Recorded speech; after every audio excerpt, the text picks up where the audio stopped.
नमस्कार, आप देख रहे हैं पूरा पश्चिम और आपके साथ मैं हूं राजेंद्र देव। एक बड़ी खबर इस वक्त हमारे पास है। राजधानी लखनऊ में कोरोना का कहर बरपा है। आज 3 कोरोना संक्रमितों की मौत की खबर आ रही है लखनऊ से। चंदन हॉस्पिटल में भर्ती मरीज की मौत की खबर है। केजीएमयू में भर्ती कोरोना मरीज की मौत की खबर आ रही है। रहीमाबाद निवासी एक व्यक्ति की मौत की खबर आ रही है। लखनऊ में 3 कोरोना से संक्रमित लोगों की मौत की खबर, और ये बहुत चिंता की बात, बड़ी परेशानी। केजीएमयू में भी भर्ती थे कुछ संक्रमित, और कुल 3 संक्रमित मरीजों की मौत की खबर आ रही है लखनऊ से।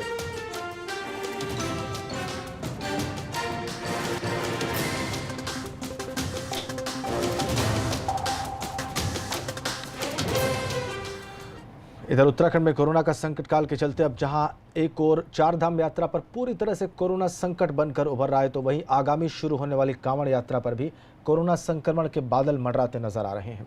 और इसके चलते ऐसा माना जा रहा है कि उत्तराखंड में कांवड़ यात्रा पर पूरी तरीके से प्रतिबंध किया जा सकता है। मुख्यमंत्री त्रिवेंद्र सिंह रावत ने कहा है कि आगामी शुरू होने वाले कांवड़ मेले को देखते हुए यूपी और हरियाणा के मुख्यमंत्रियों से बातचीत की जाएगी, और कोरोना वायरस से बचने के लिए सोशल डिस्टेंसिंग और नियमों का पालन जरूरी है। कांवड़ मेले में करोड़ों की संख्या होती है, जो चिंता बढ़ा सकती है।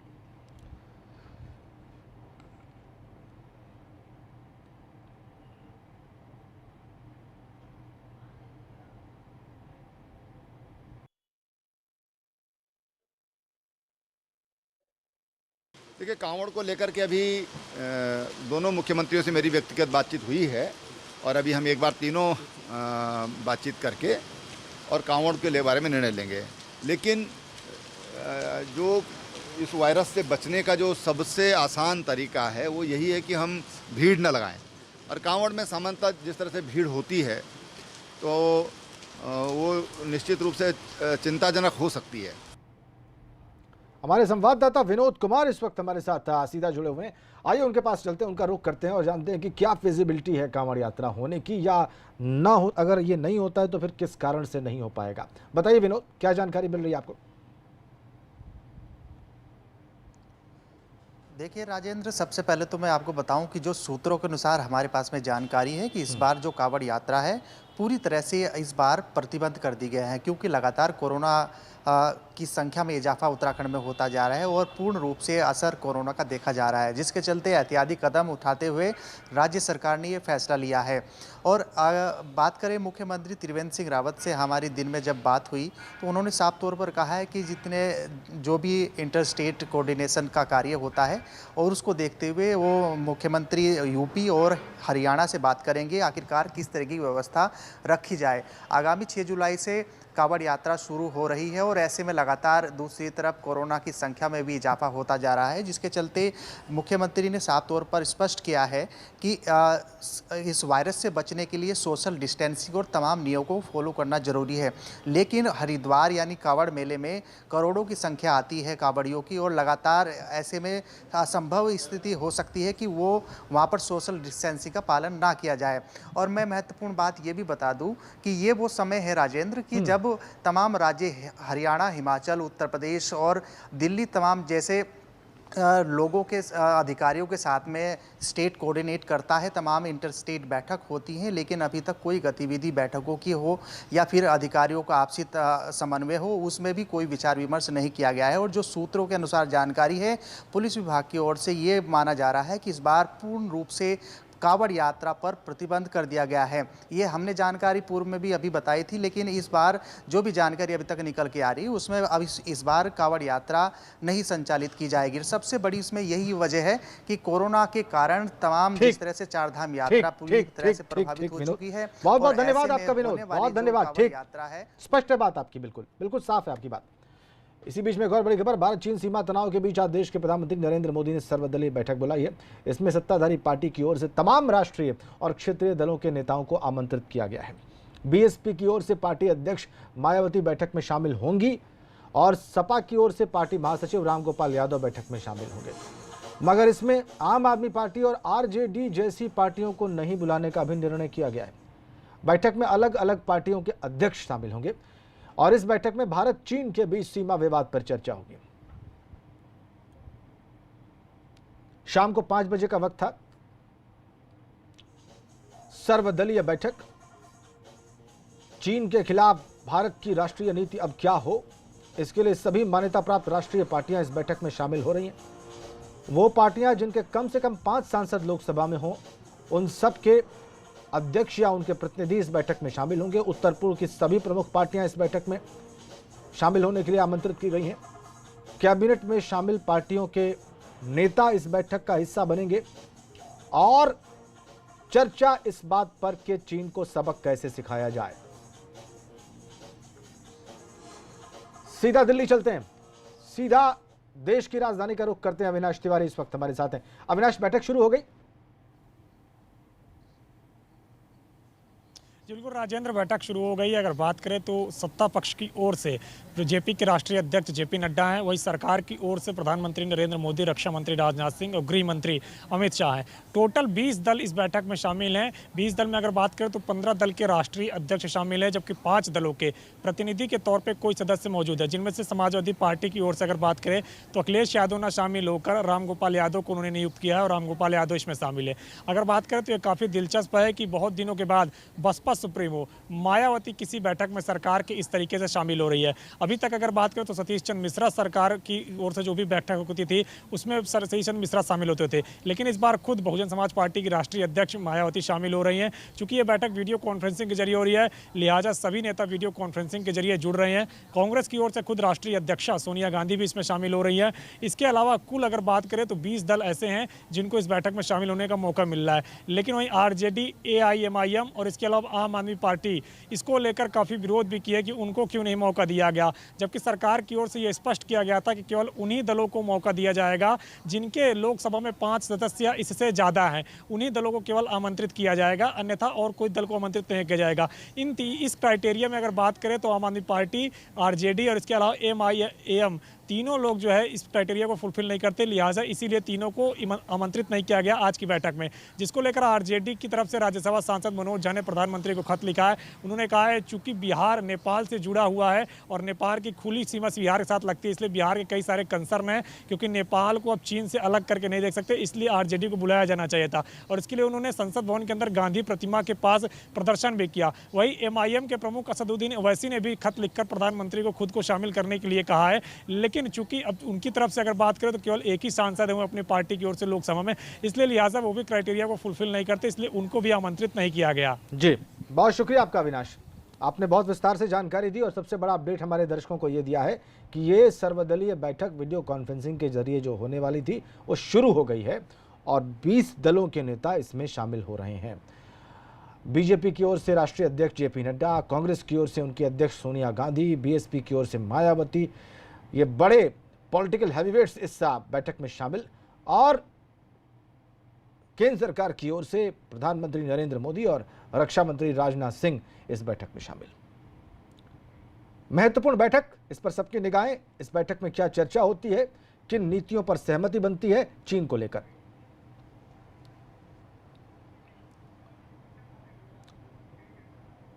और लद्दाख की गलवान घाटी में चीन की कायराना हरकत के बाद पूरे देश में उबाल है। चीन को सबक सिखाने के लिए कई कवायदें भी शुरू हो गई हैं। कई सरकारी ठेकों से चीन के उत्पादों को बाहर करने के लिए टेंडर निरस्त भी किए जा रहे हैं। वहीं पूरे देश में चीन के उत्पादों का बहिष्कार करने की मांग जोर पकड़ने लगी है। इसी क्रम में यूपी पुलिस ने भी बड़े फैसला किया। यहाँ पर यूपी पुलिस की सभी सिक्योरिटी विंग से अनसिक्योर्ड ऐप हटाने का फैसला ले लिया गया है। यूपी STF के साथ ATS सिक्योरिटी विंग के सभी सरकारी डेस्कटॉप और मोबाइल से अनसिक्योर्ड ऐप हटाने की एडवाइजरी जारी कर दी गई है। ADG law and order Prashant Kumar ने कहा है कि यूपी पुलिस की सभी विंग्स को संदिग्ध ऐप प्रयोग न करने का आदेश भी जारी कर दिया गया है। आदेश की कॉपी आपकी स्क्रीन पर। संतोष शर्मा हमारे सहयोगी इस वक्त सीधा कनेक्ट हैं हमारे साथ। संतोष, पूरे देश में चीन के खिलाफ भावनाएं हैं, चीन विरोधी भावनाएं हैं, और अगर यूपी STF ने ये स्टेप लिया है तो वो इन भावनाओं के अनुरूप ही है, उसके कोहेरेंट ही है। इसके मतलब क्या है, क्या होने वाला है, कौन से ऐप्स बाहर जाने वाले हैं और उसका क्या प्रभाव पड़ सकता है, ये हमारे दर्शकों को बताइए।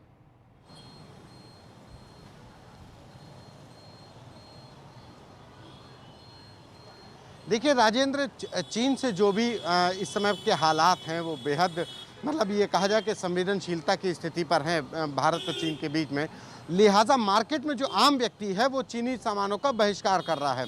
उत्तर प्रदेश पुलिस ने इस पूरे मामले को लेकर के जो सिक्योरिटी के एंड पर है वो कवायद शुरू की है कि तमाम ऐसे ऐप्स हैं जो मोबाइल में रहते हैं, चाहे वो टिकटॉक हो, वीचैट हो, शेयरिट हो, वो जिनका के इस्तेमाल आम आदमी आसानी से करता है। लेकिन उत्तर प्रदेश पुलिस में इसकी शुरुआत आईजी एसटीएफ के द्वारा की गई। आईजी एसटीएफ ने अपनी एसटीएफ की यूनिट में 52 ऐसे ऐप्स को बाकायदा लिस्ट जारी करते हुए कहा कि एसटीएफ के लोग और एसटीएफ के परिवार वाले इन ऐप्स का इस्तेमाल ना करें, और जो आदेश दिया गया उसमें साफ तौर पर लिखा गया कि ये चाइनीज़ ऐप्स का इस्तेमाल ना करें। लेकिन आज जब इस पूरे मामले को लेकर के एडीजी लॉ एंड ऑर्डर से बात की गई, प्रशांत कुमार ने कहा कि वो सभी ऐप जो अनसिक्योर्ड हैं, चाइनीज़ ऐप का शब्द का इस्तेमाल प्रशांत कुमार ने नहीं किया, लेकिन उन्होंने साफ कहा, इशारे में ज़रूर कहा कि जो भी ऐप अनसिक्योर्ड हैं, जिनसे कि हमारा डेटा चोरी हो सकता है, जिनसे जासूसी की आशंका है, वो सारे ऐप सब उत्तर प्रदेश पुलिस इस्तेमाल नहीं करेगी। उत्तर प्रदेश पुलिस के सारे डेस्कटॉप, चाहे वो अधिकारियों का सीयूजी हो या उनके ऑफिस का डेस्कटॉप हो, वहाँ से इन सारे ऐप्स को हटाया जाएगा, सिर्फ एक सिक्योरिटी रीजन से। क्योंकि जिस तरीके से चाइना से जो हालात हैं उसमें अगर उत्तर प्रदेश पुलिस या किसी भी सिक्योरिटी एजेंसी का कोई भी अगर सिक्योरिटी प्लान या डेटा लीक होता है तो देश के लिए खतरा हो सकता है। ऐसे में जो उत्तर प्रदेश पुलिस के द्वारा कवायद शुरू की गई, चाहे वो एसटीएफ हो, एटीएस हो, सीबीसीआईडी हो, विजिलेंस हो, वो चूंकि तमाम ऐसे इंटरनल जो कम्युनिकेशंस होते हैं, लेटर का आदान प्रदान होता है, सूचनाओं का आदान प्रदान होता है, जी, वो आज के ज़माने में इसी सोशल मीडिया के जरिए ही होता है, चाहे वो व्हाट्सएप हो, शेयरिट हो।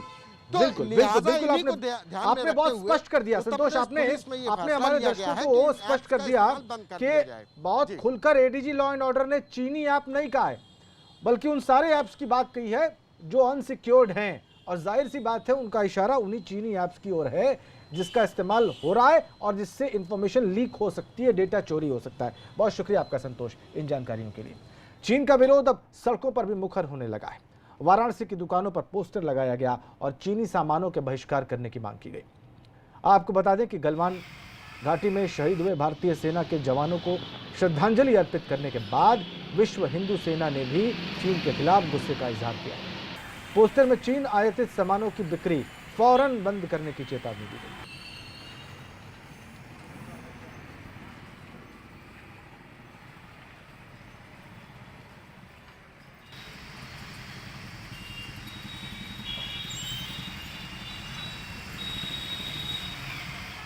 और इसका बदला हिंदुस्तान की सेना इनसे लेने में सक्षम है, वो तो लेगी ही, लेकिन पूरे देश में जो इनका चाइनीज सामान है वो बिक रहा है, इससे इनको बहुत लाभ होता था।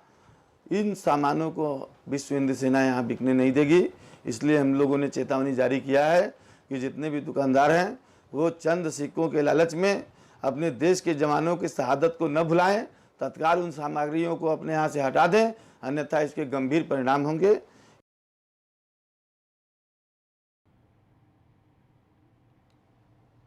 तो चीन की दिखाई हेकड़ी को तोड़ने के लिए हिंदुस्तान की हुकूमत ने अपना एक्शन शुरू कर दिया है। चीनी कंपनियों के दिए ठेके रद्द किए जा रहे हैं। चीनी ऐप्स के खिलाफ मुहिम छिड़ चुकी है। चीनी प्रोडक्ट्स के खिलाफ कैट ने भी मोर्चा खोल दिया है। लेकिन इसी मुहिम के साथ एक बड़ा सवाल भी उठ खड़ा हुआ है, और सवाल ये कि चीन को सामरिक और आर्थिक स्तर पर तोड़ने के दौर में क्या दिल्ली मेरठ रैपिड रेल का टनल अब भी चीन की कंपनी ही बनाएगी?